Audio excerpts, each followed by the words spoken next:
Welcome into the Action Network podcast presented by BetMGM, the king of sportsbooks. I'm your host, Brendan Glasheen. This episode is our annual Super Bowl gambling guide with the director of research and media at the Action Network, Evan Abrams. Hi, Evan. How you doing? What's up, man? This is the epitome of everything, right? This is the Super Bowl. We've got two teams left, and honestly, I like it when there's fewer teams, because I like diving in more in the different angles, and especially Super Bowl week, because when you've been doing this for years, you kind of go back to previous data and you say, "Ooh, that's interesting," or update one or two things. It's a nice tradition. See, I think I pick it apart as a casual that follows the NFL, but working with you and working at this company now the last couple of years, dude, you pick this thing apart. So I am excited. When I was told I was going to do this with you, it's weird being here at night because I haven't done the recap pods. I did those last year, but I'm excited to dive in. So the whole idea of this episode, this is our first episode since the recap from Championship Sunday. But the goal of this podcast episode is to provide some of the many trends and data, deep dives into what you'll hear across our network in the weeks ahead. And you're going to hear stuff everywhere. We understand that. So as we record on a Monday night, the current line, San Francisco, a 1.5-point favorite. Total for Chiefs and Niners, 47.5. Some housekeeping before we dive in. Later this week, here is the podcast lineup for the week before the Super Bowl. Later this week, Chris Raybon, Sean Kerner, they will join forces, provide an episode featuring their favorite early Super Bowl prop bets. Next week, we'll have our Super Bowl Sunday six-pack with Raybon and Stuckey. That'll come out on Monday, plus our normal best bets and our annual Super Bowl Propapalooza episodes. Those are coming out next week as well. For those new to the podcast, we'll also get back into UFC with the NFL winding down. So I'll be with Sean Zarello and Billy Ward at the end of the week on Friday for UFC best bets. And that, again, starts this Friday. This week, next week, we'll get into UFC. So those of you that are looking for other stuff. Okay, so we thought, Evan, if you followed Evan on Twitter or you read Evan on Action Network, there's a lot there. So I want, as a consumer, Evan, as an avid fan of Action Network, and if I'm an audience member, I'm a listener. Sure. Evan Abrams, lead off three thoughts that jump to your mind for Super Bowl 58, Chiefs, Niners, number one. All right, so these are just some fun things off the top of my head. When you see the line, you see the matchup, but the first thing is the line itself. So 49ers look ahead was -3. Then it actually opened San Francisco -2.5, got as low as 1, now sitting at 1.5, as I just told you, or you just told us. So I think the interesting thing is different Super Bowls that have opened with one favorite and closed with another. And it actually happened last year with the Chiefs and Eagles. Chiefs opened -2, Eagles closed -1.5. And it's only happened 2 other times in Super Bowl history. Super Bowl 49, Patriots, Seahawks open a favorite, Patriots close a favorite. Super Bowl 48, year before that. Now that's interesting. I didn't even realize that. It was back-to-back years as well, and it's going to be back-to-back years here if it happens again. Super Bowl 48, Seahawks, Broncos. Seahawks open -1, Broncos closed -1.5. So that was number one. I felt the tightness of the line and the fact that the lines come down so much was interesting. Which I wonder, so my thought from that, of all those teams in there, sure, outside of Philadelphia, which that's not true because Philadelphia was in the game against New England only a few years before that. These are repeat teams in the last decade, last 5 years we've seen in the game. Meaning there's pedigree, everyone's considering, I think public perception is, how does Tom Brady perform in the Super Bowl? Peyton Manning facing the Seahawks. Now he's got an opportunity again against Carolina, like repeat contenders or repeat participants in the game. That's what I find. To be fair though, if my memory has me correct, Chiefs, Eagles, closest game possible. Seahawks, Patriots, closest game possible. And then a blowout with right. Seahawks, Broncos. So maybe I was trying to come up with some sort of theme with those matchups, but to me, just intriguing and shows how close the markets are. Yep, without question. All right, what's number two? Number two, so NFL playoff teams that become smaller underdogs, an example being +4 to +3, are actually 45, 20, and 2 against the spread, 69% over the last 20 years. Now that's 82% in a 6-point teaser. so around break even there, but stays in the game. So Casey opened +2.5. We talked about it. Now down to 1.5. So they would fit into this scenario. And even in these playoffs, this trend has worked. And if you look in the conference championship and Super Bowl, 12-5 against the spread in this scenario, covering by 4 points per game. So underdog gets smaller from the open. It's been successful in the past. And that was one thing I grabbed from the previous few weeks that matched this matchup. Okay. And again, this is Monday after Championship Sunday. So you wonder what changes between now and Exactly. the end of next week. If it flips potentially, right? Who knows? Of course, And yeah. At this third, point, the line can go anywhere. no question. So, okay. And what's the third thing that catches your eye early on? So these are just some great Super Bowl facts. These are things that you're going to hear all week. One of these I'm almost positive Adam Schefter is going to tweet out because he does it every year. But these are just some fun stuff, my favorite. So this is poised to be the 16th consecutive Super Bowl where the favorite will be laying fewer than 7 points, extending the longest streak in Super Bowl history. So recently, all the matchups have been pretty tight, and we haven't had a real 7-seed wild card bad enough where the favorite's been that high. I find that interesting. Number 2. And this is great. The team wearing white jerseys have won 16 of the last 19 Super Bowls. Guaranteed, when the jerseys come out, you will see that stat. And lastly, and then real quick, so just refresh my memory if you know this. Does the home team, do you get to decide? Who gets to decide what they wear? I feel like it changes by conference, but I actually don't remember. Okay. I believe it's different depending on, because I know AFC and NFCs have been in white before, so that's my initial thought. And then the third thing, team that has scored last has won each of the last 18 Super Bowls. The last Super Bowl where the team has scored last and lost was Patriots-Eagles, 2004-2005. So just some fun things. And listen, you're going to hear a lot of different things throughout this week and on this network, but we'll start there. And to be clear, to win, they won outright. Like they won straight up. There wasn't a cover situation. Correct. Okay. All righty. That's good stuff. I always find it like, I know you pick apart. You're a facts data dude, but I was like, all right, what's catching Evan's attention? Because if it's catching your attention, I get a feeling that I should let it catch my attention or the audience's attention. So just big picture, Super Bowl history, 58th Super Bowl. What are some overall game trends that we should have in mind, or that are just, it's just the facts, man?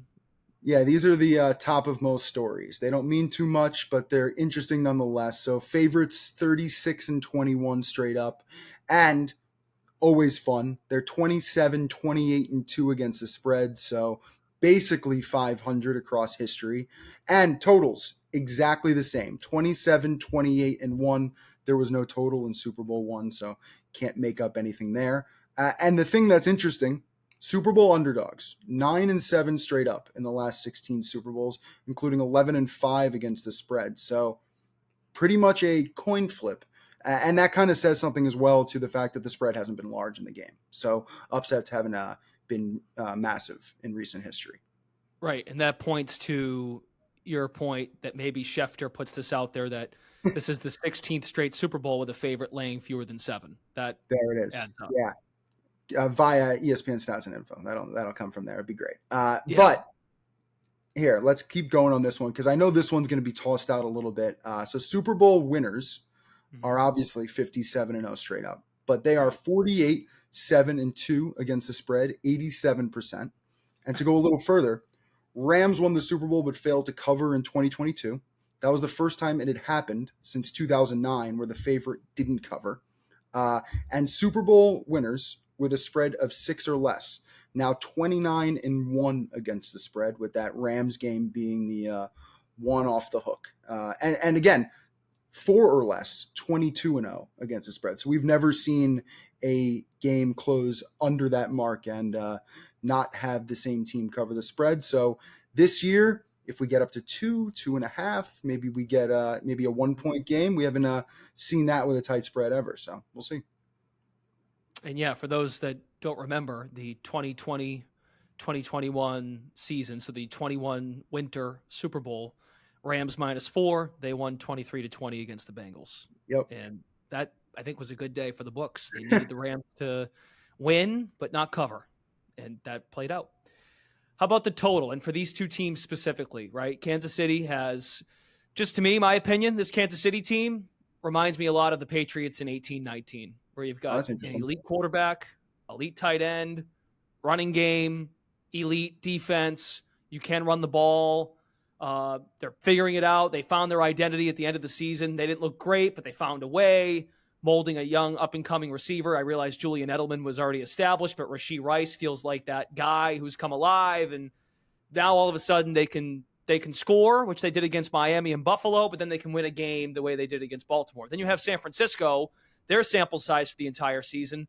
They're getting to 28 a night, 28, 29, in that range of 29 to 35. So 4+ touchdowns, a field goal or two there with Moody. What about the total that we have to know? And again, the total right now on a Monday night as we record here ahead of Super Bowl 58, about 2 weeks out, 47.5. Yeah, completely different teams when it comes to these, because you got KC at 14-6 to the under this year, which would be the best mark in the NFL. And you have San Francisco at 10-8-1 to the over. And with so many games going under the total this year, not too many teams leaning towards the over there. And like you said, San Francisco going over team totals pretty normally, and Kansas City pretty much not. So very, very different. But let's look at Super Bowls for a second. Pretty even. So under is 11-9 in the last 20 Super Bowls. But it's worth noting from Action Network and Action Labs, which tracks betting percentages and tickets for every game, the over has received public support 16 times in those 20 games. So the over is 7-9 in those games, but pretty much every Super Bowl, you're going to see tickets on the over. And if I look right now, 62% of tickets on the over right now on 47.5. So looks to be a continuing history. And the lowest Super Bowl totals the last 15 years. This is interesting because it's recent. Yeah. So last 15 years, this would be 1, 2, 3, 4. So tied for the 5th lowest. And it's actually the lowest since Super Bowl 50, which went under. But of those 1, 2, 3, 4, 5 games to close 47.5 or less in the last 15 years, it's actually 4-1 to the over. So lower totals, they've just squeaked by, except for that Super Bowl 50, which we just looked up ourselves, 24-10 final. Didn't get over the total there. But yeah, this one is lower, especially when you look at recent history. Even if you look, let's see right now. I want to look at recent history on totals and see. So yeah, last year was 51.5. Year before that, 49. Then you had 55, 53.5, and 55.5 in 3 straight Super Bowls. So this one about 2-3 points lower than usual lately. And just using recent memory, like the chatter last year in the build up to the game, how hurt was Jalen Hurts? Turns out he was okay after 2 weeks of prep for the Super Bowl. This year, it doesn't really concern a quarterback, but Joe Thuney, Willie Gay, those are some key guys that factored in this past weekend. Thuney specifically for the Kansas City Chiefs. And for San Fran, Deebo Samuel, would he be a decoy? 50-50 shot. He looked pretty good in the NFC title game, and that was without, they did have the bye earlier in this postseason, but they weren't coming off a bye having played Green Bay. So that's where I feel like when the number moves, a key injury was the Hurts thing was a big part of last year, I think. Oh, yeah. People leaned under. I would say 2 things about the total. I think Kansas City's defense and their second half defense, probably more specifically, which we'll get to in a second, is something that brings this total down by 2-3 points. Because I believe 3 points were scored in the second half of that Baltimore game, and they're just an absolute serpent when it comes to locking up teams and making sure they look just foolish, especially lately. So I think you couldn't make the total much higher. I did look up one thing before we move on to the next section. So indoor Super Bowls, obviously this one being in Allegiant Stadium in Vegas, only 11-9 to the under. And it's very, very tight. So the average total in those 20 games, 47.6.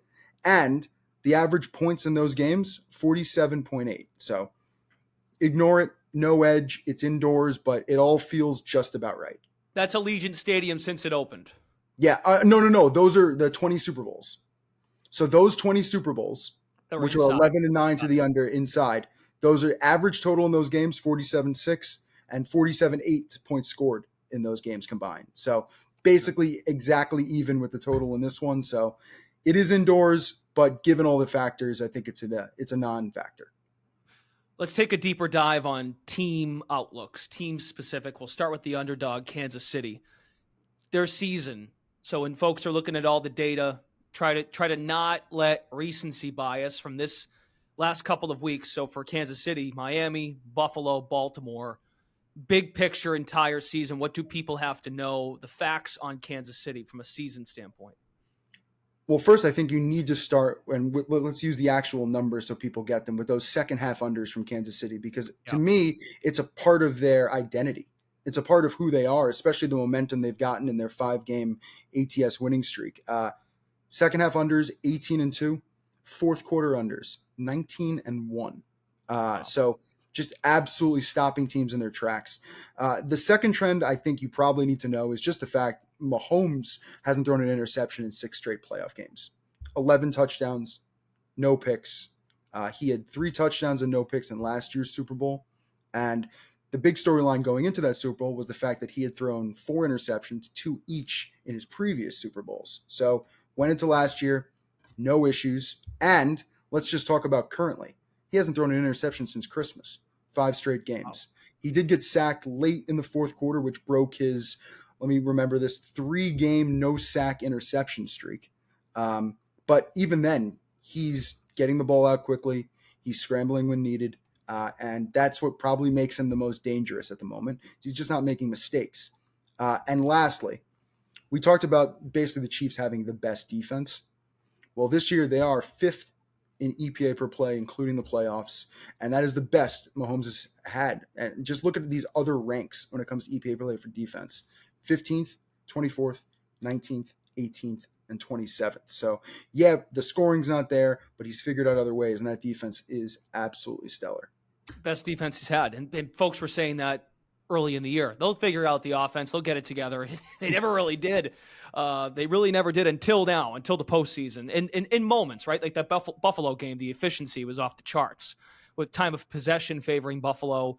But the key to those games is, as most people found out, Miami was pretty banged up. Buffalo having a practice squad guy calling plays in the middle of their defense.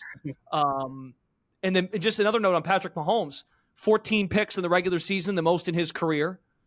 As you've mentioned, he's found a way to get the ball out quickly and not turn it over. And this year was the second most, he's been sacked the second most of his career, 27 sacks in 16 games.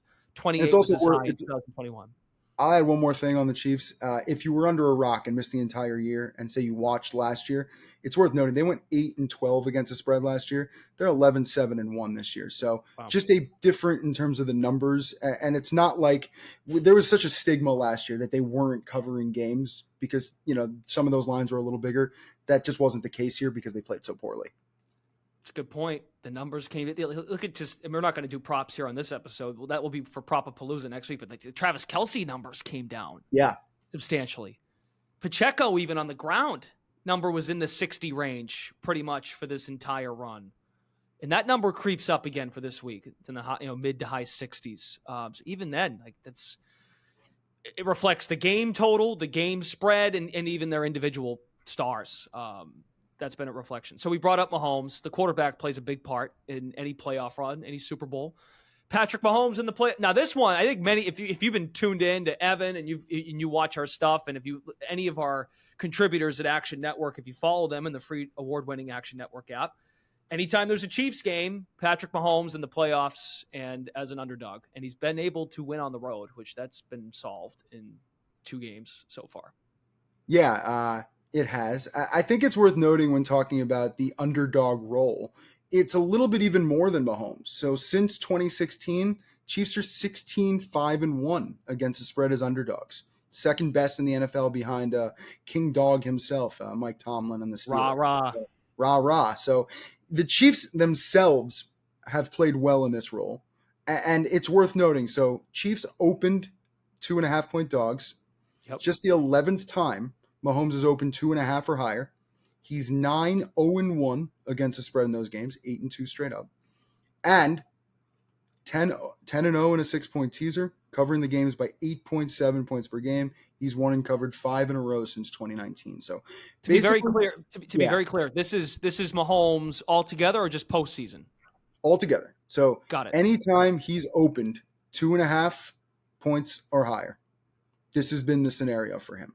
Hasn't lost a game since 2019, covered 5 in a row. Basically, whenever it's tight, whenever we're deciding maybe someone else can beat him, only 2 have, and he's won 5 in a row and hasn't lost in 4 years. That's just the scenario you're going against with this man. Pretty crazy. I'll add one more. So you've heard it last week. The two to beat him were Brady and Burrow. Yeah, correct. Trivia, and yeah, I think we used that on Happy Hour. That was great. 9-3 straight up as an underdog. 10-1-1 against the spread in all scenarios as a dog. And that 9-3 mark, best for any quarterback in the Super Bowl era, minimum 10 starts. And the one stat I did look up, I believe it was before Buffalo, is last 20 years, I kind of wanted to take a look at Super Bowl winning quarterbacks. So you've already won your ring. Yep. And how you performed as an underdog when we doubted you. And I said to myself, well, before the ring, they're obviously going to be incredible, right? Because that's future thinking. You know, they've won the ring, they've made the run. So before the ring, they're 25-8 against the spread as underdogs. I get it. They make the run, they win the games. After the ring, 35-16-2, 69%, including 13-4 since 2018. So right now, that is Mahomes. It's been Mahomes the last 2 weeks. Just something interesting there.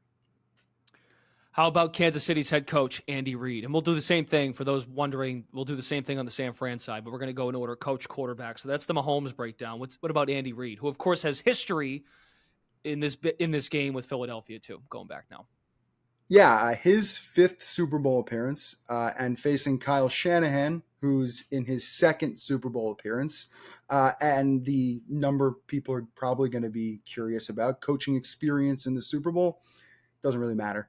Coaches that have had more experience, just 19-17 straight up, 17-19 against the spread, and even one step further, when they have a 2+ Super Bowl experience gap, just 11-14 straight up, 9-15-1 against the spread. So as I will discuss later this week, quarterback tends to mean a little bit more with experience, but also not a huge factor. And coach is definitely not a factor. But Reid's been here, and obviously we've seen this matchup before. So there will be some experience in that one.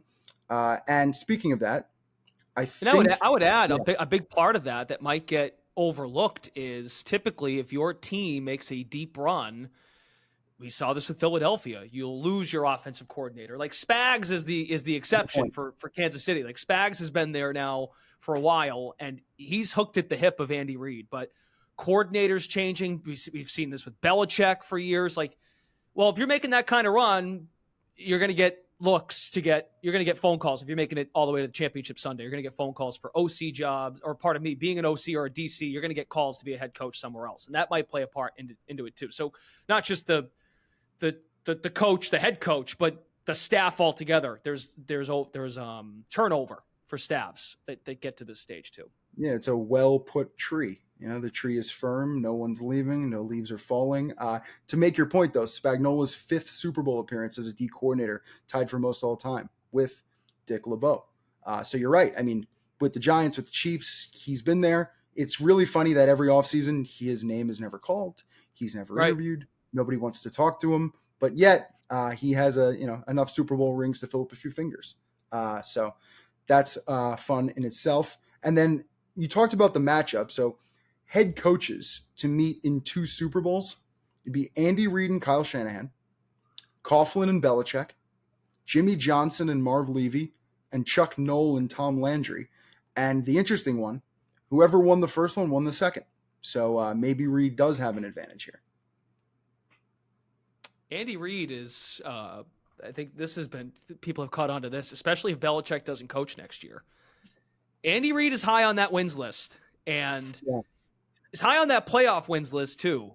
But if he stays for another couple years, he's only a couple years younger than Belichick. look out for Andy Reid, especially if they win this game, Super Bowl 58. Okay. All right. Let's dive into San Francisco. What do we have to know about the Niners for their season and what they've put together? We teased this a little bit, scoring a bunch of points.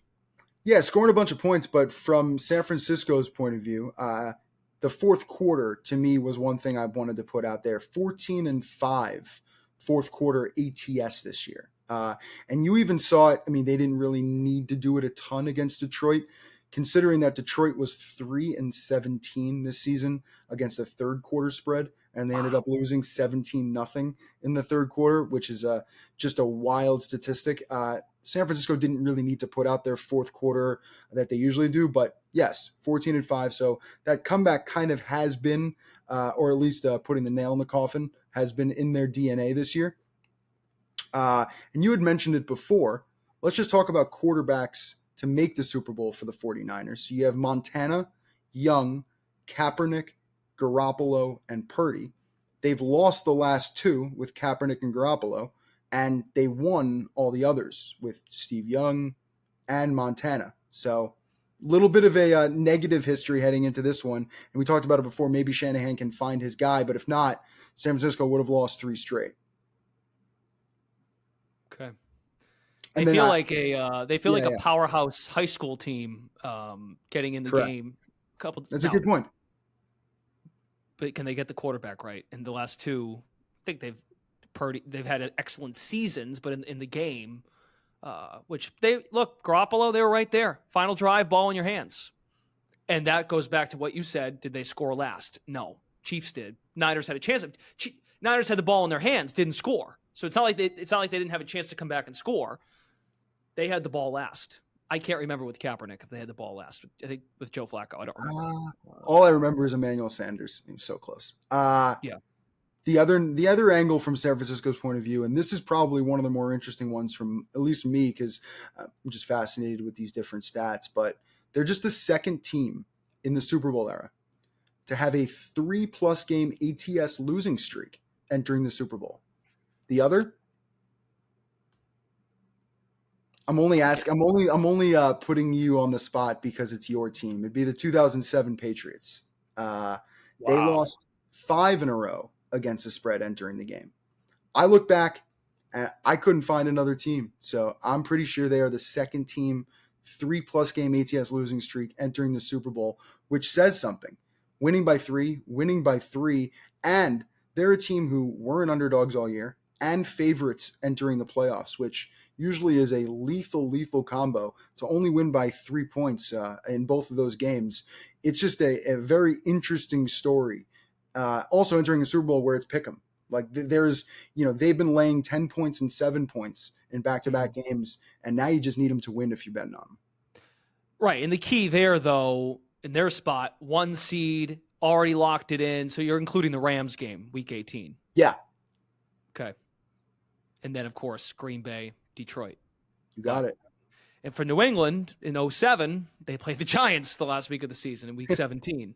And that was more so in their spot being undefeated. Was just to keep the undefeated season alive. But a straight-up loss, Week 18, having rested guys. I'd have to go back and look, but I'd imagine those lines were humongous.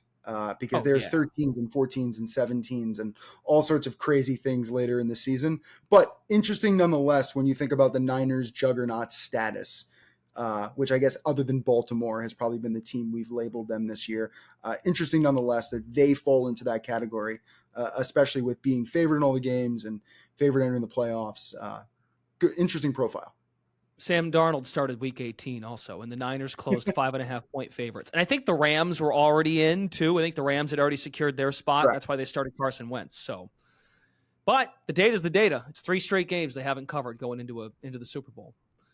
What about more on the Niners as far as Deebo Samuel? Because he had a lot of attention going into this NFC Championship game with his status, and he wound up playing, and not only played, he was outstanding, soared over his receiving overs, and he was more than just a decoy.